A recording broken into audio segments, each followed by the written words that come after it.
Aujourd'hui je vous retrouve pour la suite de ma présentation de mes mangas. La dernière fois je vous parlais de mes shonen en cours, aujourd'hui on va parler des seinen. Donc j'en ai 6 à vous présenter. On a l'ère des cristaux de Haruko Ichikawa. J'en ai déjà parlé dans une autre vidéo, je sais plus laquelle. J'ai eu envie de lire cette saga à cause de Lin Sotaku. Quand tu lis t'es en mode mais qu'est-ce que je suis en train de lire là? Qu'est-ce que c'est que ce truc? C'est tellement un univers. Waouh! Comment l'auteur a eu cette putain d'idée. C'est tellement atypique en fait que...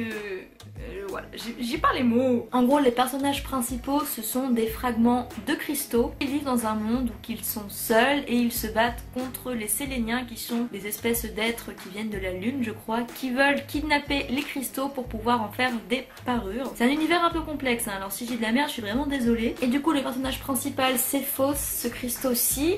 Et en fait, il est de dureté 3,5, c'est un personnage pas fort du tout, assez maladroit, et qui sert pas trop à grand chose. Il cherche sa place dans son monde. Et du coup, leur maître, donc il s'appelle Vargas, si je me trompe pas, qui est un espèce de moine tout chauve là, il va l'envoyer aux côtés de Cinabre, qui est un cristaux qui travaille de nuit. Il a un pouvoir très particulier, il dégage une espèce de poison en fait qui tue un petit peu tout sur son passage. Du coup, évidemment, il est isolé parce que sinon c'est risqué, mais le pauvre il se sent un petit peu seul quand même, il faut bien le comprendre hein. On suit leur quotidien, leur combat contre les Séléniens évidemment. Au fil des temps on en apprend un petit peu plus sur les cristaux, sur ce qui s'est passé dans le monde, sur les Séléniens, etc. Pour l'instant j'en suis au tome 6 et ça me fait du bien de lire une série qui sort vraiment des cases et du coup j'aime bien. Mais j'avoue que là au bout de 6 tomes, je suis tellement en train de lire déjà d'autres mangas et d'autres choses que bon. J'aimerais bien qu'ils annoncent une fin avant vraiment que je continue la saga parce que j'ai pas envie d'y passer 50 ans. Même si j'aime bien, franchement, j'avoue que des fois, bon, c'est coup-ci coup-ça. Ça reste quelque chose de rafraîchissant et visuellement, je trouve ça vraiment top. C'est super minimaliste parfois. Par exemple là, c'est tout vide. Il n'y a que le personnage de dessiné, mais je sais pas, je trouve que ça rend super bien. Vous voyez là par exemple, c'est pareil, c'est pas vachement détaillé, c'est surtout des jeux de couleurs et de contrastes. Ensuite je vais vous parler d'un manga que je ne lis plus, que j'ai mis en pause et que je sais pas trop si je vais le continuer.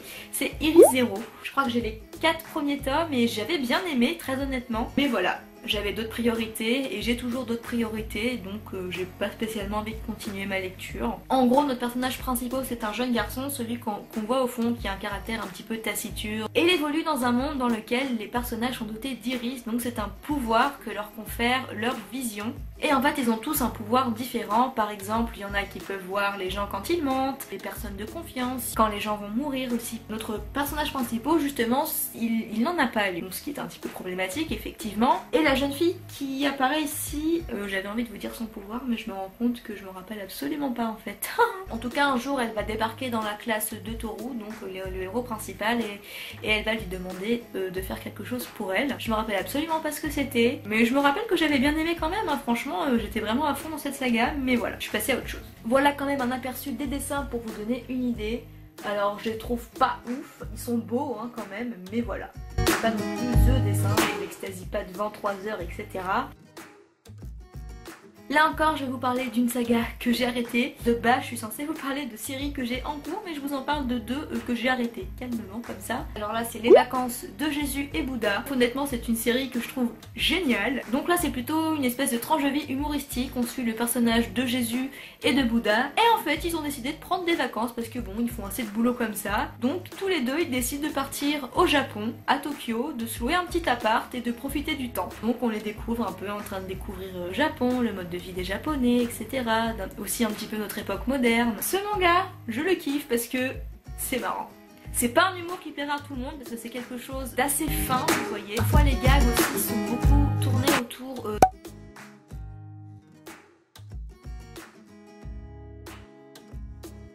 Donc c'est vrai que si on n'a pas la référence, on peut pas toujours comprendre. Je vous montre un petit peu le dos de la couverture pour vous donner une petite idée. Voilà.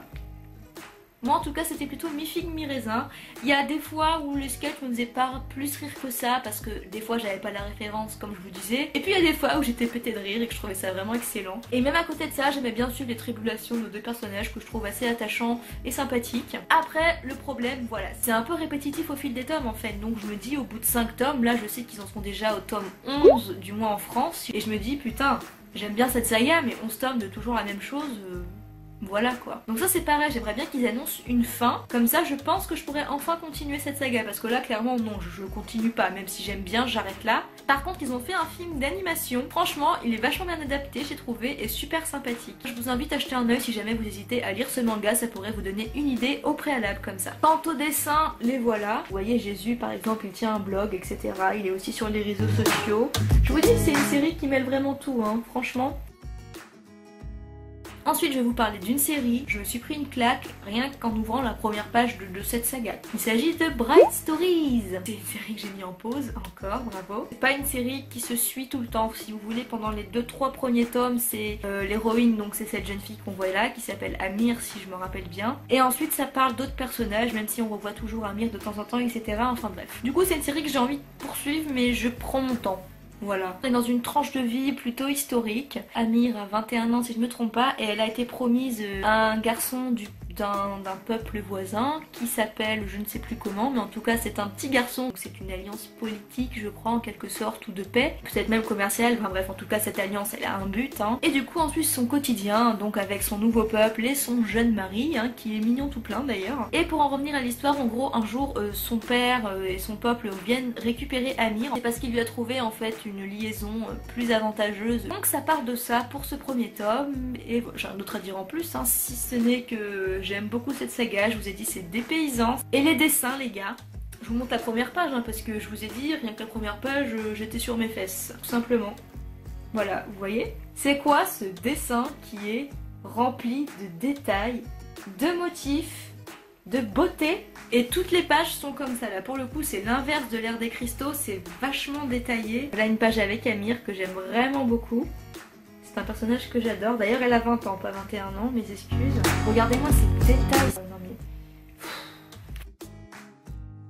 Donc plus que deux à vous présenter. Nous avons donc En scène de Cuvier qui est un manga que j'aime énormément, que je dois poursuivre, là pour le coup il me le faut.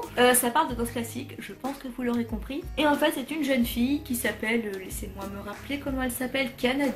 Un jour elle assiste au spectacle de danse de sa voisine. Non je ne suis pas du tout en train de lire le résumé, non.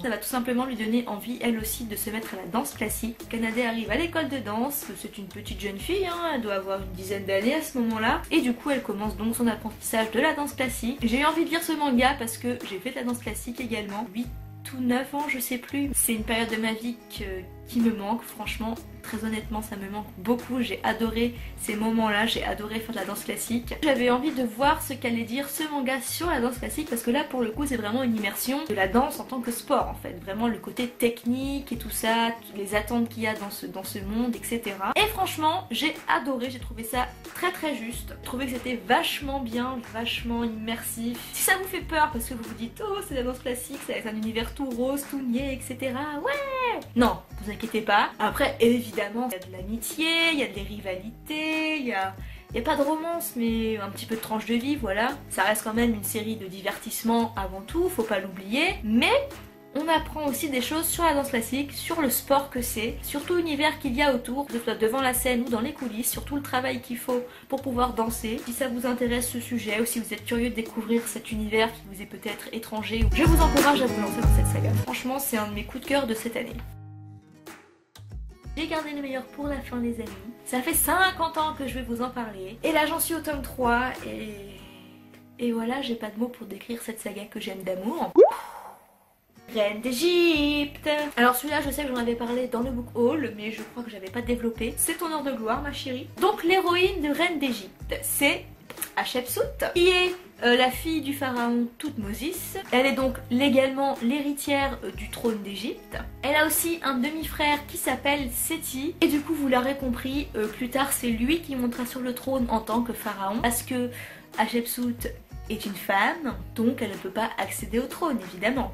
Puisque c'est une femme. Enfin bref, vous l'aurez compris, hein, on est en Égypte antique, donc ne vous énervez pas s'il vous plaît, hein, moi je dis juste ce qui se passe dans le manga. Et donc plus tard, pour rester dans les règles on va dire, Hatshepsut va se marier avec son demi-frère. Mariage entre demi-frère et demi-sœur, hein, à l'époque c'est normal. Et en fait très rapidement on va découvrir que Séti c'est... comment le dire poliment, c'est juste un gros... Ce mec, non mais... quelle horreur quoi. Hatshepsut n'est pas contente elle en a marre. Contrairement à lui, elle est intelligente et elle est dévouée à son peuple. Et Hatshepsut s'en rend compte qu'elle serait plus légitime sur le trône. Sauf que c'est une femme, une fois encore. Donc, non, c'est pas pour elle le trône, c'est pas à elle de gouverner. Gouverner, j'ai mal parlé je crois. Mais est-ce que Hatshepsut va vraiment se laisser faire? Non, elle va essayer, tant bien que mal, de s'imposer, du moins de trouver des moyens pour se faire entendre et pour essayer de gouverner un petit peu autant qu'elle peut en tant que femme. On la suit essayer de prendre le pouvoir petit à petit. Pour cela, eh bien, elle va devoir apprendre des choses, elle va devoir puiser dans ses tripes, mais elle va aussi devoir faire des sacrifices.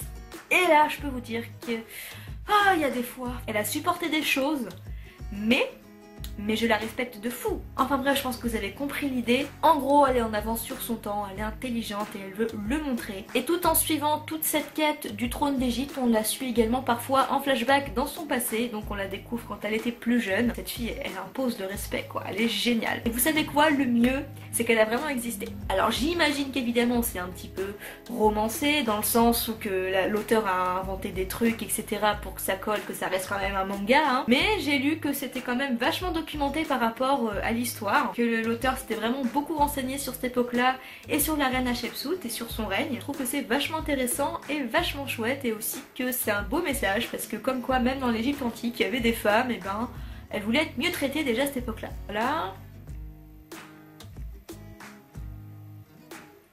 Un beau plan sur Hatshepsut et sur l'autre con là que je peux pas blairer, j'ai même pas envie de dire son nom. Hein. Et dernière page là, on la voit en train de prier pour des soldats morts, si ma mémoire est bonne. Du coup cette saga, là une fois encore, je peux ne que vous la conseiller 1000 fois, c'est vraiment super. Par contre n'oubliez pas que tout ce que je vous présente dans la vidéo depuis le début c'est des seinen, donc il faut faire attention à l'âge. Généralement les seinen c'est vers 14 ans, mais il y en a qui peuvent être interdits au moins de 16 ans, donc s'il vous plaît faites attention en achetant ces mangas là. Bon bah du coup c'est fini, il me manquera plus qu'à vous parler de mes shoujo la prochaine fois. Et il y a d'autres seinen dont je vous ai pas parlé, mais là c'est des séries qui sont déjà terminées, du coup j'en parlerai un jour mais je sais pas quand, et je sais pas encore dans quel format. En tout cas si vous suivez également une de ces séries, n'hésitez pas à me dire lesquelles et ce que vous en pensez.